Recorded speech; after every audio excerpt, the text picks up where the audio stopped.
Good afternoon, everyone. Welcome to 49ers Coast to Coast. Right now, it's really just 49ers Coast. Jason is here on the West Coast, and he's getting set up, and he'll be here in a minute. But I wanted to get started. He'll be here soon enough. The name of this show is Should the Niners Have a Reunion with Frank Gore? I was against the idea earlier in the offseason when, it was like free agency and the draft, and you had a lot of options. But now, something to talk about. But first, before we get to that, want to handle some news, the Niners injury report, who's healthy, and also Mike Silver's report about the 49ers and Aaron Rodgers. Mike Silver has been one of the number one NFL insiders forever since I've been alive. He now works for the Washington football team, but he's still dropping knowledge for everyone. And today he dropped a little knowledge about the Niners. I can bring it up on the stream. Boom. Let's read it together. From Michael Silver. Thread. On Wednesday, Packers coach Matt LaFleur said he holds no ill will toward 49ers coach Kyle Shanahan, his longtime colleague and friend, in the wake of the Niners' offseason pursuit of Aaron Rodgers. Shanahan also downplayed any tension. The two teams play Sunday night. 2. But the Rodgers situation caused a lot of drama between LaFleur, Shanahan, and their mutual friends and coaching colleagues last spring. And one story in particular, which took place on the first night of the draft, underscores that strain. 3 minutes before the start of the 3 minutes. No. Sorry, 3 minutes before the start of the 2021 draft, 49ers offensive coordinator Mike McDaniel was having a FaceTime conversation in his office with two former SF assistants, Robert Saleh and Mike LaFleur, Matt's younger brother, who were brought in together in Florham Park, New Jersey. Hey, my guy, how you doing? I'm sorry I'm late. It's all good. We're going through Mike Silver's report. Have you seen it? I did. I read that earlier today, actually. Okay, I'm reading it for the people, and then you'll react, and then I'll react to your reaction. There'll be a chain reaction of reactions. Reactions. Got it. Okay, sounds good. McDaniel's office door was open and some other Niners coaches walked into the room. Playful banter was exchanged by both sides. Then Shanahan entered McDaniel's office and joined the conversation. Dun, dun, dun. A couple of hours earlier, the NFL world had been rocked by reports of Aaron Rodgers' desire to leave Green Bay and a report that the Niners had called the Packers, Shanahan, to LaFleur to inquire about a trade. Now the Niners were getting ready to pick a QB third overall. The Jets, with the number 2 QB, with the number 2 pick, were expected to take Zach Wilson. Shanahan joked to Saleh and Mike LaFleur, I hope you guys don't take a different quarterback and cross us up. We haven't looked hard enough at Wilson. What do you mean? You've already got your quarterback, Mike LaFleur replied to Shanahan. Aaron Rodgers. Shanahan tried to brush it off as a joke, saying, hey, tell your brother to call me back. He hasn't returned my calls. LaFleur's response, can you blame him? At that point, according to several people familiar with the call, Shanahan got visibly upset and hastily left the room. I love how descriptive Michael Silver is. In his eyes, he had merely done due diligence on behalf of his franchise, but it was clear to all that Matt LaFleur viewed it differently. The fact that Rodgers and Niners GM John Lynch share an agent, David Dunn, contributed to the perception that there had been a coordinated effort to get Rodgers from the Packers to the Niners. Ooh, that is a key piece of information. And to Mike LaFleur, blood is clearly thicker than water. As Sunday night's game approaches, it's heartening that Matt LaFleur and Shanahan are publicly downplaying any tension. They're both accomplished coaches and have a lot of history, and the NFL is a stressful business, and Rodgers, for now, remains property of the Packers. What do you think? I question why this is even happening right now. Like, why is this a discussion? Why is Mike Silver leaking this right now in front of the game? And I mean, thank you, though, Mike. This is great. I love it. It's fantastic. Mike Silver's plugged in, though. Yeah. So, I mean, I'm sure he's not pulling this out of nowhere, almost like in the same way that, we spent a lot of time where almost Schefter talked about, I'm the person who was starting this. I didn't really hear anything, all those other things. It's just this coming out now. It's really good for, I guess, business when it comes to the clicks and all that stuff. But, I would imagine this.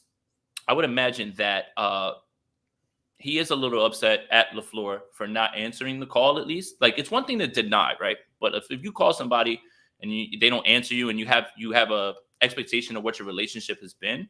So I'm guessing it's more about that than anything. I don't know if people are taking it as he was upset about not getting Rodgers, but it was more about, I think, just the level of respect between the two. And I think that's kind of what Kyle Shanahan's a little upset about. Yeah, I think it's interesting. It's just an interesting backdrop to this game. It seems like they're all friends, the LaFleurs, the Shanahans, the Salehs. They're all friends. And from LaFleur's perspective, the Niners almost did an end around because Rodgers' agent is the same as Lynch's agent. And all of a sudden it's like, I thought, wait, whoa. I thought we were friends. Then you just pulled the rug. You almost pulled the rug out from underneath me.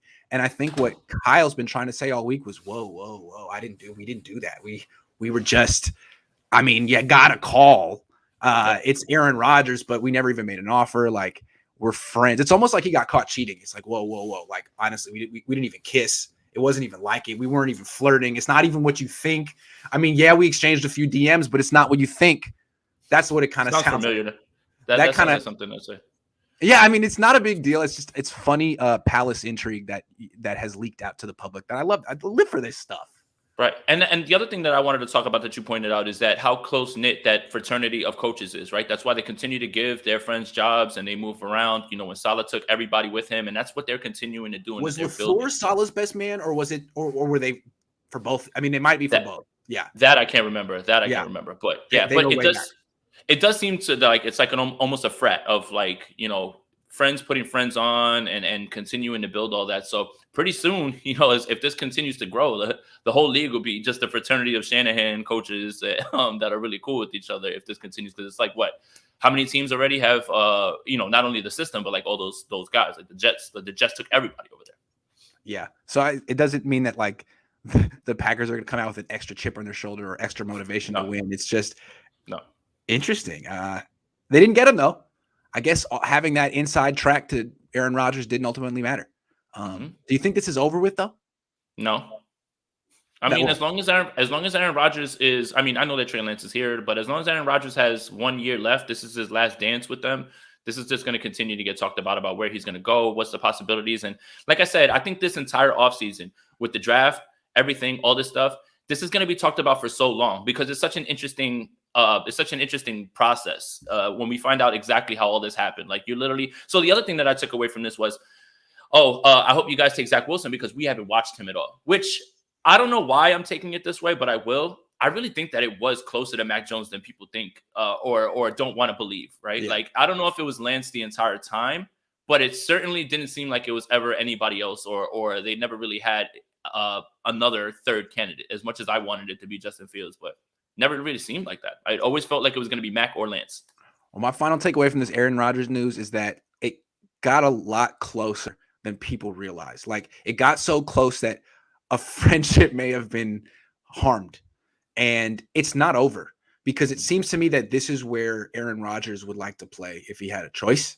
Mm-hmm. And it seems like this is where, I mean, the Niners would like him too, you know, pretty much. That the quarterback that Kyle Shanahan is most enthusiastic about these days is coming into play. So do you feel like this is possibly somewhat of an audition for Aaron Rodgers for 2022? Maybe. What do you think, guys? You have to think about this too, though. Again, that just sets Trey Lance back a little bit longer. But again, it is Aaron Rodgers. He'd be part of the package. Yeah, I don't know. Part of the package. Goodness gracious. And so would Jimmy. That was what it was originally. Apparently, both of them would be. Yeah, and so number 3, Jimmy, and something else, right, for Rodgers. Yeah. Well, something to think about. The story's not going away. But let's move on. Before we get to Frank Gore, there's some running back news. Elijah Mitchell still not practicing today.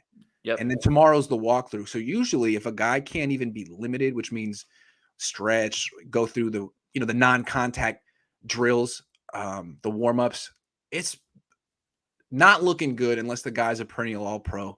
So my best professional guess is that Mitchell's doubtful at this point. He's not officially doubtful, but looking doubtful. And then Trey Sermon has been limited all week. As long as he passes the final concussion test, I think he'd be good to play. Not sure what kind of a workload would be responsible, but right now it's looking like the running backs are going to be Sermon, Patrick, Cannon, and maybe someone they call up from the practice squad. What do you think of starting Sermon? Well, I mean, again, we were at camp. He was running with ones the entire time up there with Mostert 1A, 1B type thing. So, I mean, this is, I feel like, something that they've always envisioned anyway. I mean, I don't think that they wanted to have it under these circumstances when you think about all the injuries and those things. But you're absolutely right. I don't expect Mitchell to play in this game unless something miraculous happens. And what people have to understand is that Sermon, I had people ask me, "Oh, he's in the protocol. How's he practicing?" Well, you can technically practice and still not be out of the protocol. So he just has to clear the battery tests at the end of the week, and once he is, he should be ready to go. But I would suspect Sermon's going to get a large share of this. Just because he's the one that, you can really trust at this point. What do we know about Trenton Cannon? What do we know about Patrick? We don't really know too much about that. So, I mean, I would expect that Sermon does get the start and probably gets more than enough of the work. I would think, at least if I were doing it, I would want to use like a real even split in the committee because I don't know who's going to be good. And I'd be nervous about overusing any of these running backs because you do want to run as much as possible. Like if you could hit 38 runs again like you did last week, that's your formula for success against the Packers. And I don't know if they can do it just with one or two running backs. Question: would you be shocked? Right. Would you be shocked if Deebo Samuel took some running back snaps in this game? I wouldn't be shocked, but he's having such a good season as a wide receiver that I feel maybe Kyle might feel like, that stage of his career is over and we're going to focus on him getting like 2,000 receiving yards. Or maybe he'll feel like, Deebo, for the good of the team, we need you to do this. My question is, well, no, I mean, Jalen Hurd can't come back in. So, I mean, George Kittle's not going to play running back. So what are your options here? Yeah, and that's what I'm talking about. So, I mean, and I'm not even talking about like extensive snaps. I'm talking about like maybe like 2 or 3, back there. They did it against the Pats last year with him as well too. So it's going to be interesting to see how they yeah. I think they kind of have to and even if it's not just straight handoffs, they still find a way to just either just the touch pass or something like that. So I expect Deebo to be more involved in the run game a lot, more sweeps. Agree. And if he's more involved in the run game, that means that someone else is going to have to freaking step up in the passing game. Wonder who that's going to be this week. I know. Kittle or Aiyuk? One of you? Both? Both? Kittle, I think this is Kittle's week. Okay. Well, we're going to talk about Aiyuk a little later. But Trey Sermon, if you're a fantasy football player, it's looking like he might get some carries this week. Let's talk about Frank Gore. This was almost a setup. Matt Mayoko asked Kyle Shanahan, so would you ever, you got no? I mean, everyone's hurt. Frank Gore's available. Would you consider it? And what's Kyle going to say? No. He's you can't say that. So he said, of course, we've never closed the door on that. I haven't really talked to Frank Gore, but I mean, not at this point right now, but what do you think about the possibility? Obviously, it's not going to happen this week, but in the future where there's even more injuries and the Niners are decimated, at what point do you call Frank Gore? How desperate do you have to be? Very. And again, all this has come from a sentimental place, which I understand. Frank Gore is. Don't understand. You're from New Jersey.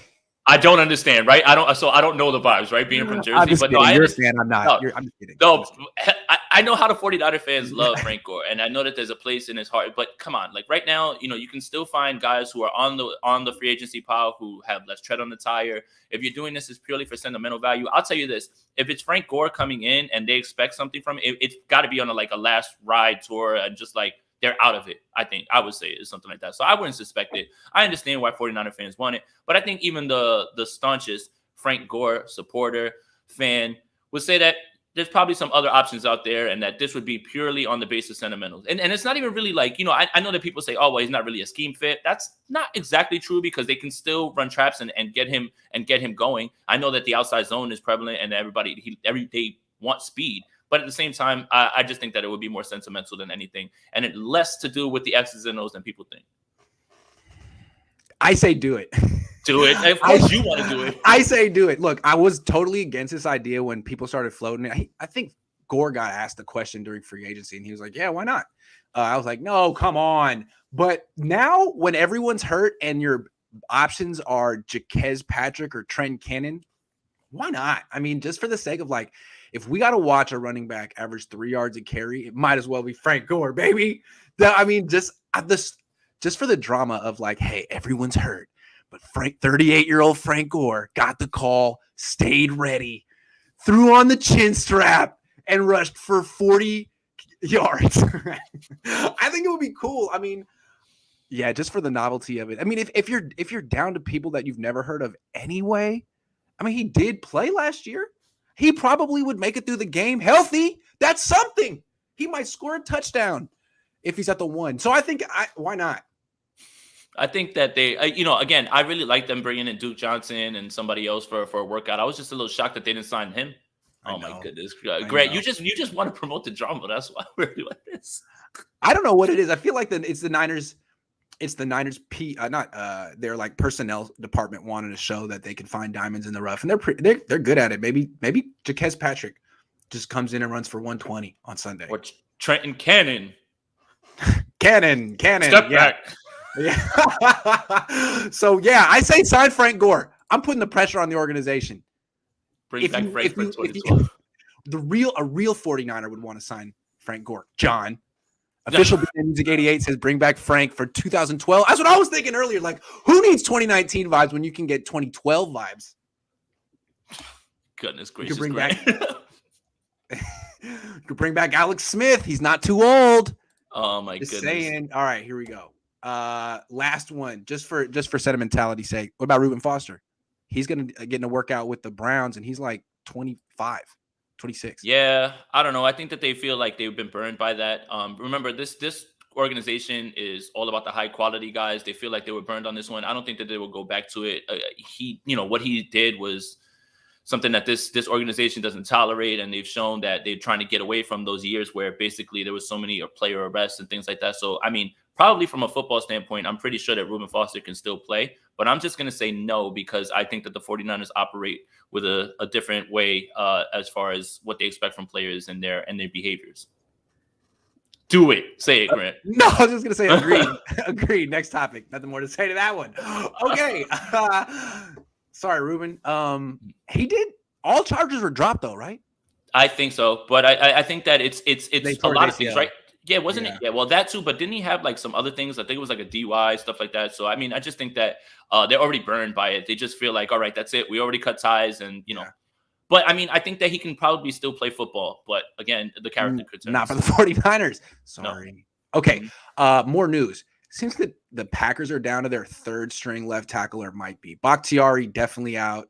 Elton Jenkins, who's pretty good too, wasn't practicing on Wednesday. Not sure about Thursday. Is this checkmate right here for the Packers? This one's bad. I mean, again, obviously, when you're talking about backups and you're talking about somebody as good as Bakhtiari, there's going to be a drop off. But now you're getting to the third spot, and the way that this defensive line has been winning, this is not going to be good. This is the formula for the 49ers to win this game. Get that pressure up there and make sure that you attack whoever this left tackle is with either Bosa Ford, and they've been moving them around like chess pieces, and that's actually really been cool to see. So I think that this is the distinct advantage that the 49ers have in this game, and they've been winning their games in the trenches. Defensive line, offensive line. That's how they've been winning this year. So I guess we were going to talk about that in a little bit, but I think that they really should go after this kid, whoever it is that is going to be playing. Jenkins, I believe, if I'm not mistaken, LaFleur said, didn't practice today, but they're still holding out hope. Again, it's Thursday. If he's not practicing, it's like less than 50-50 at this point that Jenkins is actually going to play. So this is where the 49ers really have to go after Aaron Rodgers and whip up on this line. See, Jenkins might just be in such a desperate position where they're just saying, hey, dude, if you feel kind of okay on Sunday, we're playing you. We don't care that you did. We really don't care that you didn't practice. If they don't have him, see, like I'm more of a Bosa hater than anyone in the world, even though I acknowledge that he's a hell of a player. But if you don't have your starting tackles and you're going against Bosa, it's over, man. He's going to work those guys. He's going to work those guys. He's on pace for 25.5. It's going to be a big day for Nicholas Bosa, whatever his middle name is. So this is a big one, something to monitor as the week goes forward. It should be a much more, I mean, look, if the Niners couldn't put away the Lions and Eagles, and this game's going to be interesting, but the Packers have their own issues and they are so freaking soft in the trenches. I mean, both sides, no sacks. They have zero pass rush. Yeah. No pass rush, no pass protection. Other than that, great team. Other than the big guys. Mm-hmm. I mean, it helps when you play the Lions, though. Rodgers and them, they had enough to just get, to get it done against the Lions. But again, when a team across from you is actually has a better roster, now this is where we're going to find out a lot about the Packers. Are they the team that was in week 1, or are they the team that they were in week 2? Let's talk about the Niners in the trenches. They are not the Packers. The Packers are soft. The Niners so far are pretty tough in the trenches. What do you see here? DJ Jones has been playing so well. Unfortunately, that injury, he's really good. Eric Armstead, I see you, buddy. I see you, bro. D Ford looks good too as well. Kinlaw even with the block kick, that was big. The two biggest plays that swung that game, in my opinion, was the tackle that Tart made on the bomb, and the Kinlaw block kick, which led to points right there, right back on the other side, I believe, or something like that. But the defensive line, this is exactly how the 49ers wanted to build their team, inside out. This has been their model. That's why they take so many defensive tackles. That's why they have so many. D'Amico Ryans did a great job in week 2 of containing Jalen Hurts. They had a very good plan for that. I was very excited to see that. Obviously, that's not Kyler or Russell. We're gonna see how that goes later on. But he had a great plan. He looks like he already has a good idea of how to stop these mobile quarterbacks, and it starts with the defensive line. I mean, there weren't many times where contain was broke. Everybody staying in their gaps. And just playing violently. So, I mean, yes, this offensive line has been playing well. It's also something that I wanted to point out too. Mike McGlinchey's playing pretty good, man. I don't know, he had one pressure given up, I believe, in the Eagles game, but he's been pretty good, and this offensive line has been really good as well too. Now, obviously things changed when Brandon Graham left the game, but I felt like that they were doing a good job either way. Jimmy had places to go. He actually showed mobility in the pocket. So, I mean, both the offensive line and the defensive line have been the driving force of this team so far in these first 2 games. This is the thing that I'm most impressed with. Yeah, it's an impressive first 2 games. I'd still like to see a little bit more. I mean, the first week wasn't really a test for the offensive line, and then the second week they didn't really do well in the run game, and then in the pass game they were aided by a very quick passing attack. So I'd like to see we're gonna see what they got against the Cardinals week 5, and then the defensive line. Bosa looks great so far. That's the big news. Him and Jones look terrific. I will quibble a little bit. I think they did a good job against the zone read, but I thought the scramble was there. I mean, he averaged 8 yards a carry. On that final drive, it was just him scrambling, and that was the whole thing. So and I have to see why Sirianni wasn't going to it. Like the zone read, why are you not going to it? Like he did. I'm at the game and I'm like, why are they not running this like almost every single time? Like just to put the pressure. And when they get down to the 3, none of that. And it's just like, what the hell was going on there with them? Yeah, I didn't really understand what he was doing. I mean, they didn't have Hurts keep the ball on a zone read until the 3rd quarter. And I'm not rooting for the Eagles. I just am rooting for like a smartly coached game. And I'm like, guys, we talked about this on my show all week. What are you doing here? What are you doing here, Nick? I thought so much higher of you. Anyway, no, the Niners are very good in the trenches. And I think it's the reason that they're favored in this game. It's not because of their quarterback. It's the trenches.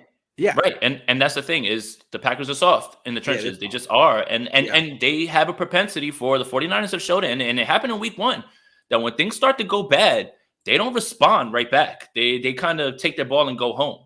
And that's the kind of thing. Especially on the West Coast, can you account for how bad the Packers are on the West Coast? What is that? Just a soft team being soft? Soft team being soft.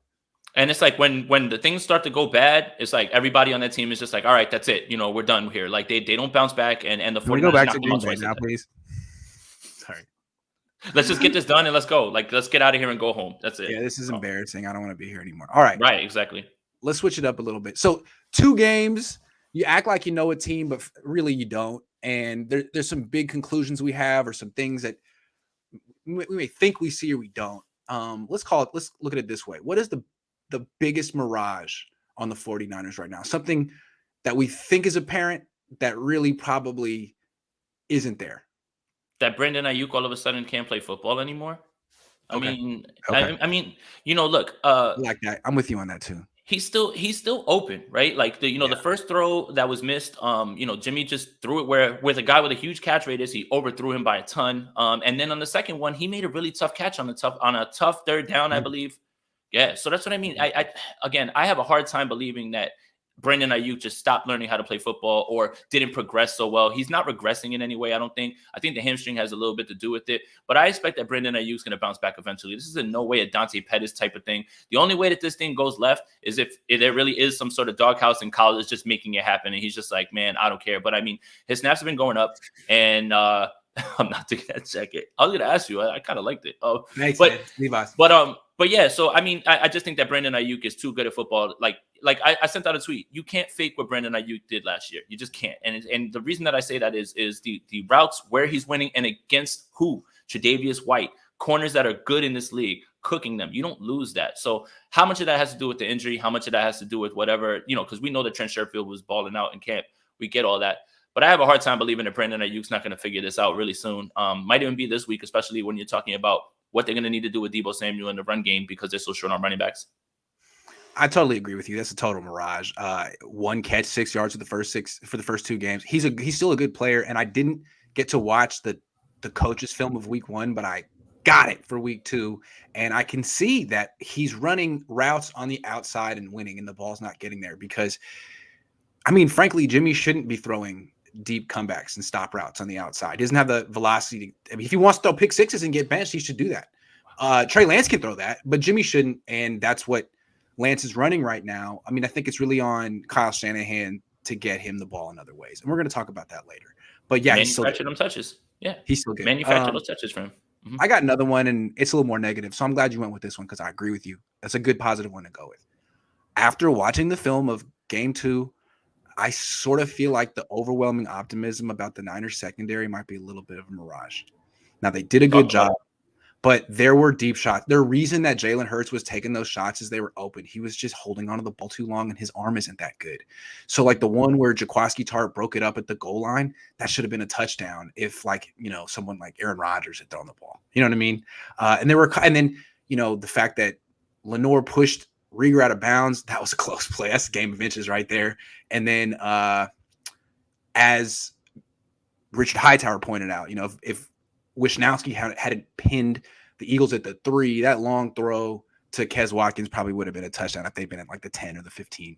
So I think if the Packers look on film, they're going to say, there are opportunities to get down the field against really, the safeties, Lenore. They didn't take the shots against Norman. I think they're probably there against him too, or Mosley too. I don't think Rodgers is going to be looking at the Niners secondary being like, I think he's going to feel opportunities. And if he has any type of time, if he sees single high, if he sees man coverage, he's just going to wing it. I think that's what I see. So, I mean, with the way that Norman was playing Devontae Smith he had a little bit of an advantage. He's an aggressive corner, so he used his body against him, and I think that really worked. And obviously, he had those PI calls, but that's matchup dependent, right? You're not going to be able to do that to Devontae Adams. Devontae Adams has get off with his footwork. And here's something I wanted to point out because this is, and it sounds like it's very much like but it's not. The Packers, every single pass play, their first option is Devontae Adams. And I know that sounds like, well, duh. No, not every team runs it like that. Even teams that have Julio Jones, have Stephon Diggs, not every single player they love the first read. So basically, it's in the hands of Aaron Rodgers to look around. Where's Devontae Adams? I'm looking at him first, and he has the accuracy to get it to him on any sort of route. And that's where we're going to find out. Now, is it going to be Mosley, Lenore, Norman? One of those guys is going to be out there on Devontae Adams, and he's one of the best route runners, and him and Rodgers have one of the best connections in the league, if not the best, being on time, understanding what the other one wants. So this is going to be the test. No disrespect to Devontae Smith, Jalen Reagor, Quez Watkins, those guys, but here's going to be the test now for the secondary. If this secondary is as good as everybody thinks it is, Lenore's played very well. I understand that you can't take away the 91-yard or that touchdown or, that was on Lenore, right? The 91-yard blanket. It was. So I understand you can't take that away, but other than that, he was very good. He was very good, and that was situational football to make sure that he got his guy out of bounds as well. I think really what makes the secondary so good is that the safeties are, because Ward and Tartt are playing unbelievable football to start, and they're wiping everything out up top. You can't take shots at Jimmy Ward. You can't take shots at Jaquiski Tartt, and they're moving them around. I think that helps a lot when it comes to the secondary and how they're able to defend the pass. So it's going to be very interesting. The 49ers are going to have to get home fast because you don't want Devontae Adams to have time to cook out there because he's so good, and not many corners can cover Devontae Adams. That, it's just a fact. He's just that good. Yeah, no, I know the Niners have that reputation as not giving up the big play, and they didn't essentially other than that one. But what I'm saying is on the all-22, it looks like the big plays are there. And I don't know if it's a better quarterback exploits that. Yeah, and I think it's partially what it's D'Amico. I mean, D'Amico is doing a lot of aggressive man-to-man coverage, like right up in your face. And I like it. I mean, I like that. But there's a reason Saleh didn't do that. Saleh was much more conservative. And even when he started transitioning to a more man-to-man coverage, it was like not as aggressive. I mean, I like how aggressive Lenore is. He really punked Devontae Smith, but he's not super fast. And if he, stumbles a little bit, if he misses the line of scrimmage, there's going to be big plays out there. And I don't know that the Packers have the offensive line to really do anything about it. But Seahawks, Cardinals coming up. Something to think about. I'm just curious to see this big test coming up for this secondary. Big test. Absolutely. Big test. All right, let's go the other side of it. The biggest secret, the biggest thing that really hasn't shown itself that is there and is going to be in the Niners' favor or in working against them. Either way. The biggest secret is that this offensive line is great. I don't even know if it's just Alex Mack, but Mike McGlinchey's playing very runs a slow start the Eagles game, but he actually came on very well. How much of that has to do with Brandon Graham leaving the game? I think they did a really good job of getting rid of Fletcher Cox. Barely heard his name in the game. But I think that Mike McGlinchey's playing really well, man. And I think that obviously we're talking about two pass rushes that aren't exactly the best. And he's not going to get tested again this week, most likely, because obviously no Darius Smith. And we saw what happened on Monday night. The Packers can't generate any sort of pass rush. But this offensive line it's a combination of the offensive line and the quick passes. So that's the thing, right? So if you're worried about people getting beat, then you call a lot of quick throws, which is also right up Jimmy's alley. So all that stuff kind of lines up. I understand people's frustration, and it's a big, big narrative on Twitter lately, which I'm trying to just stay out of about air yards and all those things. But sometimes with your personnel and the people that you have, especially if Jimmy Garoppolo is the quarterback, you kind of just have to do what's best, even if people don't like it, because you don't want Jimmy sitting back there for a long time trying to dissect things. You want to get him quick open reads, and that also shows up the pass protection. But I think Mike McGlinchey and this line have been great. Honestly, I really am impressed with what he's been doing so far. So if you wanted improvement from him so far after 2 games, Mike McGlinchey's been doing well. Okay, I'm going to go again with negative. Okay. I'm always going to be positive, Grant. I'm in Cali, man. This is fun, man. I'm not I'm having a great time. I think the Niners' biggest secret is that Jimmy Garoppolo is in survival mode, and he's playing. And what I want to say survival mode is he's playing like the most safety first style of football I've ever seen. And in a way it's good, but in a way it's not, because they haven't had any offense the last 6 quarters. And a lot of that is him really not throwing the ball outside of a very constricted range. And so I think the Niners' biggest secret is that, maybe I'm just tripping here, but I think they're closer to a quarterback change than we realize, because I think the way he's playing, like the way his conservative safety first style the first 2 weeks was good enough to beat Jared Goff and Jalen Hurts, who aren't bad quarterbacks, but aren't great quarterbacks. And now he's going against 3 MVP candidates. And then there's a bye week. And, he could lose all 3 of these games.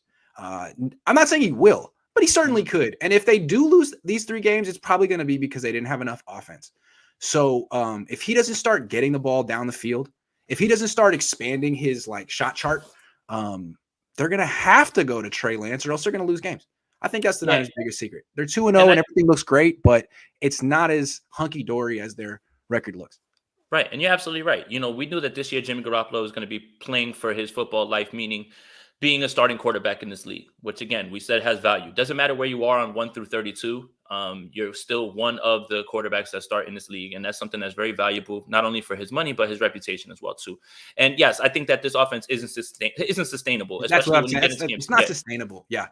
I think that you're not going to be able to win games against these guys like that with that. So I agree with that as well, too. It's so funny with a guy who's so conservative. Sometimes, those throws, you're just like, oh my God, like, wow. And it's not even really far out. And sometimes they're turnover worthy throws at times. It's so strange with Jimmy Garoppolo. But I mean, they did enough to win these games. Again, wins are wins. You'd rather almost lose than almost win. But at the same time, can you get away with this when Kyler Murray's playing the way that he is right now? Can you get away with this when the Seattle Seahawks are showing that their offense has grown from that old just run the ball 1-2 and then let Russ cook on the 3rd down? Like, they're actually running some concepts that are really, really cool. Tyler Lockett's playing out of his mind. That's a lot of speed. So we're going to find out real quick, like, what's going on with Jimmy Garoppolo, and he's going to be on the national stage. This game is going to get dissected. I do think we do see Trey Lance in this game. And for those moments that you're talking about, where maybe the offense just needs a little spark, something like that. Quick zone read run, and he busts something off that's really big. If he starts to rip off good play after good play, you might see him a little bit more, and especially some high leverage situations like in the red zone. So I think we'll see Trey a little bit more. I don't think that Trey was needed in this Eagles game as much, even though the game was much closer than it felt, like what the score was showing for a little while because the Eagles couldn't score. But yes, I agree with you 100%. I don't know if this is going to be sustainable for them. I think we're going to see sooner than later a team be able to take away that middle of the field, that 15-yard throw over the middle. If you can take away that 15-yard throw over the middle and have an offense that kind of forces the Niners to not just run the ball and do nothing on offense, like the Eagles did a good job on defense, but their offense did nothing, so the Niners could do nothing on offense and just feel like, whatever, we'll just throw screens and not turn the ball over. Like, if you go up against a competent offense that can score 23 and you can take away the middle of the field against Jimmy. I'm not saying he'll fail, but someone is going to force him to throw outside the numbers. And when he did it against the Eagles, it looked bad. I mean, the ball sailed over Sanu's head. He missed. Did he miss Sanu twice? He missed. Yeah, Sanu, and then the one at Aiyuk that was up. And then I mean, even the screen pass to Juice, he like threw it at his feet, and you know, like I'm not trying to like be negative about it. I'm just saying these are misses. These are objective misses. This isn't oh my God, you guys are running with a narrative. No, like when you watch, those are throws that quarterbacks should make, especially though that one on the outside like that. But what I see with Jimmy is like he has no velocity on his throws, and he can do a lot. I mean, you don't need a lot of velocity on a lot of throws, but if you're getting forced to throw downfield outside the numbers, you do. And if a team can force him to do that, then they're in a good spot. So far, a team hasn't been able to do that so far this year. So we'll see. Yeah. The windows close fast on the outside, you know, especially when you don't have that velocity to get it there. Again, like they keep calling stop routes for Aiyuk on the outside. Like the ball has to be out early, and it has to be, you know, coming in hot, and it's not. Steven says, can we talk about how Trey Lance's best work is when the chips are down, where he assumes the captain's role? I didn't know that. Yeah. I mean, I guess we're talking about college, right? Yeah. I mean, you know, what I did like about him in the preseason was that when he, you know, threw an interception or something like that, or had an no throw, kind of bounced back pretty quickly. So, I mean, I know that's preseason, but, you know, that's something that we saw in practice as well, too, right? If he had a bad play, he immediately didn't put his head down. He went right back, and he was able to bounce back. So that's sort of that's definitely going to be needed in this league, especially as a rookie, because you know you're going to take your lumps. Any chance if we don't make the playoffs and Lance is still not starting, Jed fires Kyle and keeps Lynch and hires a mentor coach for Lance? I mean, there's always a chance. I probably would say no to that, though. And I think that's also part of Kyle's game as well, too. Take your time with Lance. You know, if he's doing things that you don't like with, you know, whatever it is, the playbook, the reads, whatever, you have a whole year, and nobody will blame you for not playing him. And, you know, if you sat him and then you give him a whole offseason and then you come back to him the next year, obviously, which is probably going to happen because, you know, this is Jimmy Garoppolo's last year. So I think that's why Kyle does it. He's extending his time. He's resetting his timeline with him, and he gets all the time in the world in the rope, and he doesn't have to have that pressure of like now the Bears are starting Justin Fields out of necessity. So I think that's the only time that we probably would see it, unless Jimmy Garoppolo just falls flat on his face. Okay. We alluded to this earlier. The Niners have to get Brandon Aiyuk involved somehow because the last 6 quarters of offense haven't been enough. So we agree it's not going to be on the deep outs and the deep comebacks. I mean, they don't have the quarterback for that, even though he can run those routes. So what would you do to get Brandon Aiyuk the ball? Tunnel screens? No. Tunnel screens. I mean, you know, I think it's almost like a basketball player who's struggling. You know, you keep shooting, and then when you see the ball go in, like you hit a layup or you hit a free throw, you see the ball go through the hoop. Okay, your confidence gets raised. I think that if you get Brandon Aiyuk right there, like how he had the touchdown against the Eagles in 2020 where he jumped over the guy.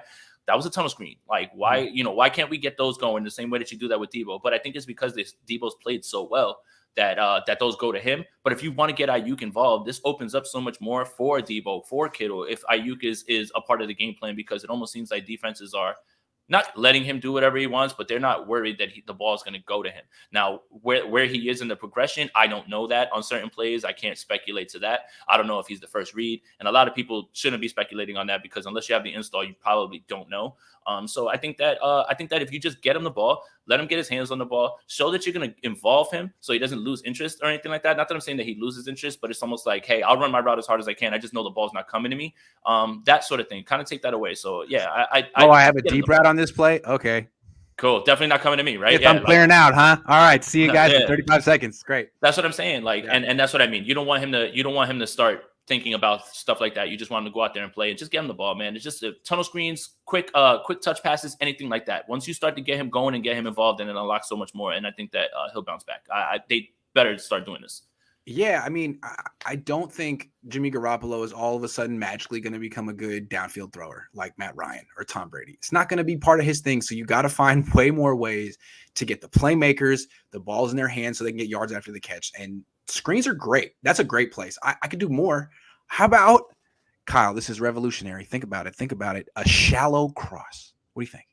A shallow cross. I think that way it allows Aiyuk to use his speed. I mean, it allows Jimmy Garoppolo to throw a 5-yard pass. Everyone's happy. I think he could run a terrific shallow cross, and that's a big play waiting to happen. Why not him? Right. And I think Aiyuk bounces back this week too against this secondary, because besides Jair Alexander, it gets scary over there. Like Kevin King's not good. And if they can move Aiyuk around, and like I said, just get his confidence up. Jair Alexander is a lockdown corner though. So whoever he's going to be on, you almost want to say that they're going to get wiped out.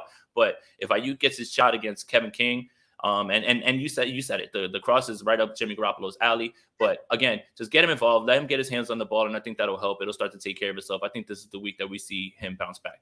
For whatever reason, whenever they try to do the dig with Aiyuk, it's off. And whenever he throws it to Debo, it's perfect. Now, Debo, it seems like every single time is running it left to right, whereas Aiyuk's running it right to left. And the time against the Chargers, it was high. The time, maybe Jimmy just can't throw that ball, or I don't know. Because what is Aiyuk doing wrong? Well, how much of what's going on with Aiyuk, about the chemistry with Jimmy Garoppolo and Aiyuk? That's how much of that is it? That's what I'm saying. So how much of it is like, guys who run routes the way that they like that, right? And you guys have to work on that. That's what him and Debo have lock and step right now at this point. True. But maybe there's just a little something that's a little bit off that Jimmy doesn't have the trust. So how much of what's going on right now with Aiyuk actually has to do with the fact that maybe Jimmy Garoppolo and him aren't exactly comfortable? And that's something that should be discussed, because I haven't really seen anybody talk about that. Everything's all, it's the injury or it's Kyle's doghouse. Well, maybe it's one or two of those things. And it might be the third thing is they're just not lock and step, because it started off hot in training camp, and it felt like Aiyuk just wasn't, as involved as he normally was, as Trent Sherfield's making play after play, and Deebo Samuel was the best receiver in camp. You know that. And we just attributed it to, hey, man, Jason Verrett's clamping him up. And that's pretty much it. But how much of that has to do with, them not being on the same page fully? Yeah, I think that's a lot of it. And I think it's, again, them calling routes for Aiyuk that Jimmy can't throw. But I do feel like when they do call the dig for Aiyuk and he's open and Jimmy misses him, Jimmy, if you're blaming Aiyuk for that, fine. Like, the solution isn't to freeze out Aiyuk. The solution is to work more with Aiyuk. Get out there early. Stay late. I mean, that's what Peyton Manning would do if he was having an issue with Marvin Harrison. That's what Steve Young would do if he had an issue with T.O. or Steve Young. Like, that's your guy. Don't go to someone else. Make it work. And that's what I always liked about Nick Mullins is like, he'd get in the game. He's like, oh, Ayuk's good. I'm going to give him 15 targets. I don't care. I'm going to him. And, Nick would throw a bunch of picks. But, I mean, this whole thing of like, I don't like the way you're running routes today. I'm going to go to someone else. Like, nah, man, come on. Figure this out. I agree. Yeah. I agree. All right. Are we still talking about Trey Lance if he misses that touchdown pass? Yeah. 3 first-round picks. The one in Detroit. Are we still in Detroit? Oh. Yeah, I think we're still going to talk about him for a while, unless they trade him for Aaron Rodgers, which they could. Maybe they'll do it before the game. They'll just switch jerseys. Thank you, sir. Jeremy says, how many good performances or what does Jimmy need to do before he gets more positive specs coverage? We've all given him positive coverage. What do you want, man? He's playing good this season. What do you want? A contract extension, Jeremy? We want him to Pro Bowl berth now? He's played well. Yeah. He's 2-0. Yeah, he is 2-0. And he hasn't... He has the one turnover. And like he's throwing 95-mile-an-hour fastballs out here. He's Barry Zito. Come on. No, so Barry Zito. So aside from that one fumble too, he hasn't really been turning the ball over as well. So I mean, again, we talked about it. There's a baseline for this team, and it's like if you're not turning the ball over this team because of how deep the roster is and how good the defense is, that they'll be in games with coaching all the time. So I think that what's going to happen here is in this game, they're going to need a little bit more from Jimmy Garoppolo. They're not going to win this game scoring as many points as they did against the Eagles. The 49ers can give up 24, 27 points and still have played a great game on defense. That's totally possible. Totally possible. What I think is funny about this whole thing is there's speculation that Kyle Shanahan wanted Mac Jones the whole time. Strong speculation. Yeah. So far, through 2 games, Mac Jones and Jimmy Garoppolo have been the exact same quarterback. Spider-Man. Same quarterback. Spider-Man pointing meme. Yep. So Kyle, you got him. His name is Jimmy Garoppolo now. I know maybe you don't like Jimmy's face. I don't understand, but if you wanted Mac Jones, be happy. You got him. That's what you got. They're the same exact person, except one doesn't yell 100 mil. Although maybe he does, and we just don't know. 100 mil. Mark says Jimmy is only 29 years old. Why draft Trey if you still feel he's the man? That's why Trey is the future. Doesn't make sense. Kyle and Lynch equal idiots. Yeah, they lost me. I was trying to follow the Niners plan, and then I need to get directions. What if there was no plan? What if there was no plan? What if there was no plan and they're all just winging this as day by day goes? Like I don't know. And that's what I said. Like, we're gonna discuss this for a long time because there is gonna be somebody who finally writes a book about this entire offseason, where it's like Adam Peters or something. Yeah, the book's gonna be called "There Was No Plan." There was never a plan. There was never a plan.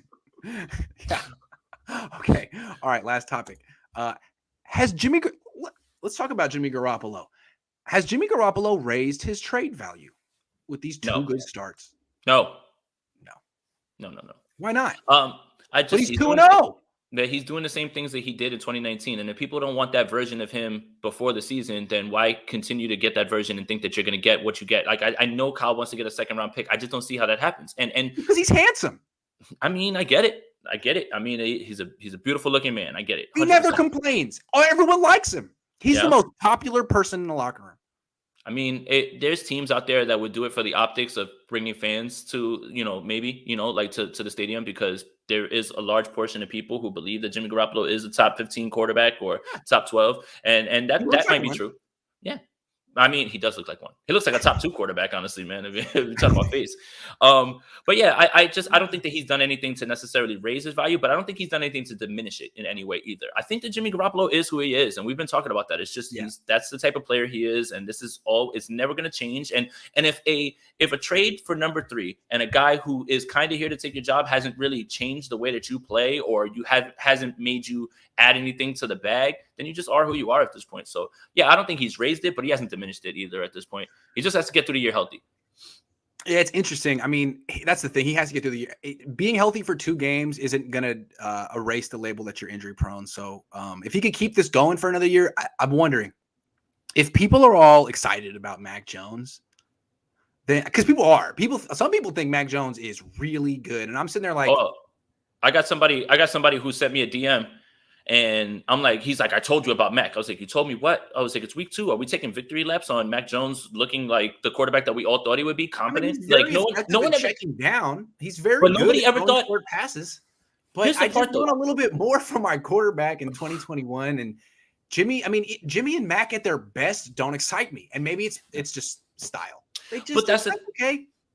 That's the thing. My thing is this. Nobody ever said Nobody ever said that Matt Jones was bad, and I think that's where the misconception comes from. He's just right. And when people say NFL ready, they meant this, right? Justin Fields got his first action. Trevor Lawrence hasn't really, impressed. It's only 2 weeks in, but I think we all knew that Mac Jones was going to be this guy. So anybody who thought he was going to be bad, that's wrong. But this is exactly who Mac Jones is, and it's not going to change. Real quick, if a plotting, slow, quick passing, non-explosive ball control offense becomes all the rage next year, then Jimmy's worth a first-round pick. But if you want some explosion in your offense, I just don't think he's really what you're looking for. Yeah, he's safe. I mean, and he's a starting quarterback. Like I said, he's a starting quarterback in this league right now. So, I mean, that's it, and guys have made careers out of just being either stopgaps or guys who bounced around, but they started, and it's just how it is. You don't have to be a franchise guy to be a starting quarterback in this league now. So what he needs to do to raise his value is ball out, stay healthy, don't throw a bunch of picks, and hope that the league evolves away from the mobile quarterback and back to the dinker and the dunker from the pocket. Look, that's what the Patriots have. That's all they've ever wanted in New England. And there are other teams that want to be like them. So I guess as long as there are Bill Belichick disciples out there, there will be a market for Jimmy Garoppolo. So just stay healthy, man. Yeah. Yep. Yeah. Stay healthy, man. Yeah. And keep that face look. Don't pull a Mickey Rourke. People turned on Mickey. I'm just saying. What, when he got all the surgeries? Yeah. Rodgers' teammates can't. I don't know where that came from. Rodgers' teammates can't tell the truth about him because he's a great quarterback. Jimmy's can't tell the truth about him because he's a great dude. Interesting. I like that, actually. That's a good point. I like that. Honestly, if you could start Lance this Sunday, would you? To hell with the first 2 games and Jimmy's performances. No, I mean, you don't look. I think we don't talk enough about is that there is a potential schism in the locker room, if not one already, and you don't want to make it worse. And there's a very strong Jimmy contingent. And if I were the head coach, I'd be sensitive to that. I'm not trying to disregard that, but I think you can still play Lance here and there, even if Jimmy doesn't like it. What quarterback would like it? Sorry, Jimmy. I mean, I know you didn't like it when we traded for Lance. I know you're not going to like it when we bring him in the game. If you don't want me to do it, Throw more touchdown passes. You have 2 in 2 games. Score more. I know you have a nice pass here and there, but do more. Otherwise, we're gonna have to. We need more in our offense. That So I would start easing him in. Yeah, and I think you're going to see it here because they're going to need more offense. So, I mean, I think you let Jimmy start, but you always I think he's on a short leash in this game, especially home opener. Like, new throwbacks, they got to go out there and they have to show this offense because this offense has such a good advantage against this defensive coordinator. They should be lighting them up because the Lions, I know that game got away from them, but they had a really good plan. And man, Jared Goff looked like a different quarterback in the beginning of that game. So it's there on tape with, for you to attack. So, I mean, they need to score points. They can't come out and start slow. They got to come out and start hot. You already know what the Packers are going to do defensively. They're going to do what the Eagles did. 8-man front. A 5-man front with an 8-man box. Yep. And they don't have the same players that the Eagles do, and it won't be as effective, but it'll be effective. They're basically going to sell out to stop the Niners' run game. The Niners don't have dynamic running backs. They're going to dare Jimmy Garoppolo to beat him over the top. And I'm guessing that Kyle Shanahan's going to have a bunch of play action passes dialed up, probably to Kittle, who kills the Packers all the time and is due. And if Jimmy hits him, then he stays in. If he misses him and the Niners fall behind, all bets are off. After that, the crowd will start booing, stuff like that. So we'll see. This is going to be very interesting. They got to start fast. The plan is to do whatever Kyle feels like. He already said that. Why has he got a losing record? Great job, Grant. Wear the quality control jacket to the next press meeting. Please do. Please do. One day. Michael Young says Jimmy Garoppolo's record is very deceptive. The Niners win with him, not because of him. Hey, Michael, you're a Jimmy hater. That's how Twitter works. When you say things like that are actually true. If you say things that are less than, Jimmy Garoppolo is the 5th best quarterback in the league or something like that, you'll get a large contingent of people who are just like, did Jimmy steal your wife? Yeah, Jimmy banged your girl, man. Every day. It's like, dude, you really think about Jimmy and other people's girls a lot, man. What's up with that? Can we talk about that for a minute? I mean, if Jimmy ever took my girl, I would be like, good for her, man. That's a step up. You did it. Yeah, I wouldn't be mad. Fantasies about Jimmy are very vivid. I'm like, wow, that was specific. Wow, you played this one out, huh? Jeremy says, because honestly, I hadn't thought of that, but you have. Jeremy says, what's your score? Don't make me do that on Thursday. I'm terrified, man. I want to pick the Niners to win this game. And it's like, when I try to find the words, I'm like, okay, the Niners are going to win because I feel like the guy liar. I just can't. I'm not picking the Packers. I don't trust them. Don't like them. They're soft on the West Coast. But God, Jaquez Patrick, come on, man, Jaquez, give me something. I don't know. I pride myself on knowing everybody's depth chart and everybody in the league. I promise you, I had no idea who he was. I promise you, no idea. Jaquez is a really good singer. How do you pronounce his name? Jaquez. Jaquez. Maybe it's him. Score predictions. He paid $5 for score predictions, and both of us were like, no. I can't do it yet. I need more. I'm still doing my research. Yeah, let me find out. See if Kinlaw is playing or whoever. Kirabel Tedeschi. I might have got that probably wrong. It says just like how the Seahawks brought back in March. That's what just how the Seahawks brought back Marshawn Lynch in 2019 is imagine. Man, I got so excited I can't read the words. Just like how the Seahawks brought back Marshawn in 19. Imagine how loud Levi Stadium will get if the Niners bring back Frank Gore. It backfired on them though. It should just be like the Willis Reed, It backfired on them though, and I hope that that's not the reason that they do it, right? So if you remember, that's the Greenlaw play. Remember, they took that delay of game because Pete Carroll was waiting for Marshawn Lynch to run out on the field with the spotlight, and they blew it. So don't give me that because you're going to cost yourself a game trying to just get people hyped. I mean, he just forgot. Right? He was trying to right the wrongs of right. He was trying to fix that Super Bowl. Right, exactly, man. Like, oh my goodness. And then the other thing is too, if you remember, the first time that they brought him in on a 4th and 1, he got stuffed. So he did score that one touchdown. Yeah, that's cool and all, but they didn't win a game that he was there. Cool, the fans are happy, but we're here to win games. Yeah, but Marshawn didn't keep his body going like Frank Gore. Frank Gore's 38, and he's about to be knocking fools out in the ring. I can't wait to see the next act of Frank. I would never bet against Frank Gore. That guy's so serious. Me neither. He's not messing around. No. He's not getting in the ring to get knocked out by Jake Paul. I hope they fight, though. Mark says, let's give up 2 first-rounders to draft a rookie quarterback and bench him, but let's pass on Tom Brady to replace Jimmy. Who won the Super Bowl again? No, I think this is I think the Niners should definitely use 2 first-rounders to take a rookie quarterback and then not play him. I mean, look, if every other team does one thing, you always want to zig where the rest of the league zags. So I think that's what we're seeing here. There was no plan. They kind of just winged it. They were trying to they tried to get every single quarterback under the sun with 2 arms, and then they were just like, well, screw it. Now we got to go get number 3. Like, gosh. They thought they were going to get Aaron Rodgers. Maybe Right. There's still time. There is still time. HJH says Frank would smash Jake. I hope so. I hope so for the culture. I hope so. I told the story. I tell it all the time, but again, I was like 24, and I asked Frank Gore if I could get a minute of his time in the locker room, and someone told him he wasn't supposed to talk to me, and he asked the PR guy, "Can I talk to him?" And the guy was like, "You're Frank Gore. You can do whatever you want." And he got up in my face like before a boxing match where you just stand as close to someone as possible. And he's like, "All right, go." I was like, "Oh man." Oh man. And I'm like 4 inches taller than him, but like he's Frank Gore and he's looking up at me like this, like I want to knock. He's a bowling ball though. Yeah. Yeah. And I was like, okay, so my first question is was so intimidating, right? Anyway, yeah, that was one of my favorite moments of all time. Can't wait. Hope Frank come back. That's that energy right there. What if Aziz Al-Shaair gets hurt and Patrick Willis just goes on Instagram like, I got this next week. I'm ready. How could you say no to that? Joe Staley suits up? No, he'd have to gain a lot of weight. Somebody get Chris Borland on the phone. Come on, Chris, you're only like 27. You played 1 year, play 1 year, play one more. You'll be all right. Who else could jump out of retirement right now and play for this team? Navarro Bowman. Like this game. Navarro Bowman. Bring Bowman back. I'd rather go Willis. I'd rather go Willis. Willis, really? Okay. I think Willis is faster right now. Oh my god. Bowman had the Achilles. Achilles. Willis' turf toe must be better. Gotta be better. Yeah, it's gotta be better. Come on, Patrick. You're all right. You're all right, dude. You're like younger than D'Amico. Come on. You're all right, Pat. Come back. All right. Suit up. Yeah. LaMichael James. What about LaMichael? Michael James is back. There we go. Now we're playing a really fun game. And so that's who you bring back as a running back too as well. You know, what about LaMichael? No one's saying anything about LaMichael.